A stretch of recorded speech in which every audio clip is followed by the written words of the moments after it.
اور جس وقت عدل ہوتا ہے، انصاف ہوتا ہے، اس کے نتیجے میں اللہ رب العزت کی طرف سے مسلمانوں کے اوپر، انسانوں کے اوپر رحمت آتی ہے۔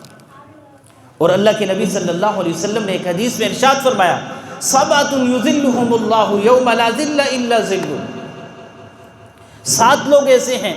کہ جن کو اللہ رب العزت کی آمد کے دن اپنے عرش کا سایہ نصیب فرمائیں گے، اور یہ ایسا دن ہوگا جس دن اس کے سائے کے علاوہ کوئی نہیں ہوگا۔ اس میں آپ صلی اللہ علیہ وسلم نے فرمایا، امام عادل، ان میں ایک امام عادل بھی ہے، نیک حکمران، جو حکمران بنے اور پھر اپنی رعیت کے ساتھ انصاف کرے، ان کی ضروریات کو پورا کرے۔ آپ صلی اللہ علیہ وسلم نے فرمایا، اگر اس نے انصاف کے ساتھ زندگی گزاری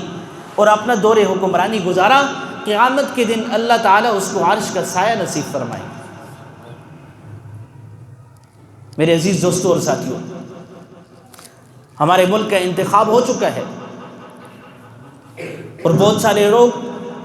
اس انتخاب سے کوئی پریشان ہیں، کوئی خوش ہیں۔ سچی بات یہ ہے کہ نہ خوشی کی ضرورت ہے، نہ غم کی ضرورت ہے۔ اگر آپ کے اور میرے اعمال اچھے ہیں، اللہ سے میرا اور آپ کا رشتہ مضبوط ہے، تو پھر ہمیں خوش ہونا چاہیے، اور اگر اللہ سے ہمارا رشتہ کٹا ہوا ہے تو پھر آپ انتظار کریں، ہر آنے والا دن مشکل ہوگا، ہر آنے والا دن تکلیف کا ہوگا۔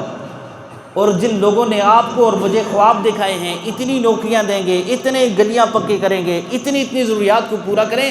کریں گے، کسی کے بس کی بات نہیں ہے۔ اللہ کا وعدہ ہے کہ انسانوں کے اعمال اچھے ہوں گے تو اللہ تعالیٰ ان کو عادل اور نیک حکمران عطا فرمائیں گے، اور اگر اعمال برے ہوں گے تو وہی نتیجہ ہوگا، ہمارے گناہوں کی سزا ہوگی، بے رحم حکمران ہمارے اوپر مسلط ہوں گے، اور اس کے نتیجے میں ہم پریشان ہوں گے۔ تو اس لیے جو حضرات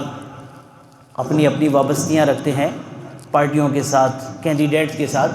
تو ان کو اس بات کی فکر دلاتا ہوں کہ اللہ رب العزت سے دعا کیجیے کہ یہ انتخاب ہمارے ملک کے لیے بہتر ہو، اور ملک کے لیے امن کا سبب بنے، بہتری کا سبب بنے، اور جس پریشانی سے اس ملک کے پاکستان